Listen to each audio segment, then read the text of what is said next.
Brother, ஒரு தடவை சொன்னா புரிஞ்சுக்க மாட்டீங்களா? இல்ல சிஸ்டர், ஒண்ணே ஒண்ணு. பிரதர், உங்களுக்கு சொல்றது புரியுதா இல்லையா? எனக்கு வேலை இருக்கு, கிளம்புங்க.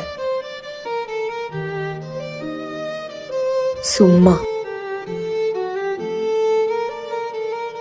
ஹலோ சார், உங்க வீட்டான தான் சார் இருக்கேன். தம்பி, நான் ஊருக்கு கிளம்பிட்டேன்.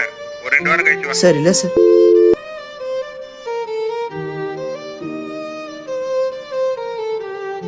சார், பாலிசியோட எல்லா பெனிஃபிட்ஸுமே எடுத்து சொல்லிட்டேன். எப்போ சார் எடுக்கிறீங்க? நான் பார்த்துட்டு சொல்கிறேன். சார் ஆல்ரெடி 3 டைம்ஸ் இப்படியே சொல்லிட்டீங்க.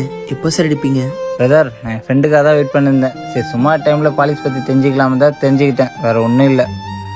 சார், 1 ஹவராக அந்த பாலிசியை பற்றி ஃபுல்லாக எடுத்து சொல்லியிருக்கேன். இப்போ எல்லாம் கேட்டு கடைசியில் எப்படி சொன்னேன் எப்படி சார்? சொல்கிறதையும் உன் வேலை. சார் கொஞ்சம் மரியாதையாக பேசுங்க. ஒன்றுனாயா மரியாதை? வீடு வீடாக போய் பாலிசி வேணும் கெஞ்சிரம் வந்தேன் நீ.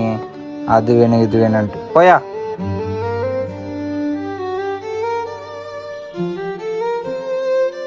இன்சூரன்ஸ் ஏஜென்ட்னா அவ்வளோ கேவலமாக போச்சுல்ல.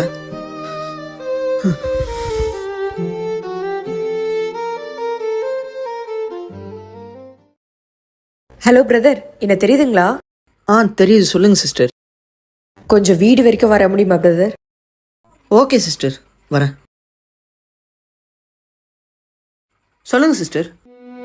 சாரி பிரதர், அன்னைக்கு பாலிசி பத்தி தெரியாம உங்களை தப்பா பேசிட்டேன். சாரி பிரதர், அன்னைக்கு பாலிசி பத்தி தெரியாம உங்களை தப்பா பேசிட்டேன். பரவாயில்ல சிஸ்டர்.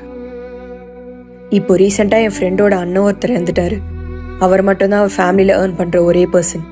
இப்போ அவர் இல்லாதது அவர் ஃபேமிலிக்கு கஷ்டத்தை கொடுத்தாலும் அவர் எடுத்த பாலிசினால அவங்க ஃபேமிலி இப்போ ஃபினான்ஷியலி பேக்கப்டா இருக்காங்க. அது மட்டும் இல்லாம எனக்கு இருக்கிறது என் தங்கச்சி மட்டும்தான். சப்போஸ் எனக்கு ஏதாவது ஒன்று ஆச்சுன்னா கூட அவ ஃபினான்ஷியலி பேக்கப்டா இருக்கணும். நீங்க அன்னைக்கு ஏதோ ஒரு டேர்ம் இன்சூரன்ஸ் இருக்குன்னு சொன்னீங்கல்ல, அதோட டீட்டெயில்ஸ் கொஞ்சம் சொல்ல முடியுமா பிரதர்? கண்டிப்பா சிஸ்டர்.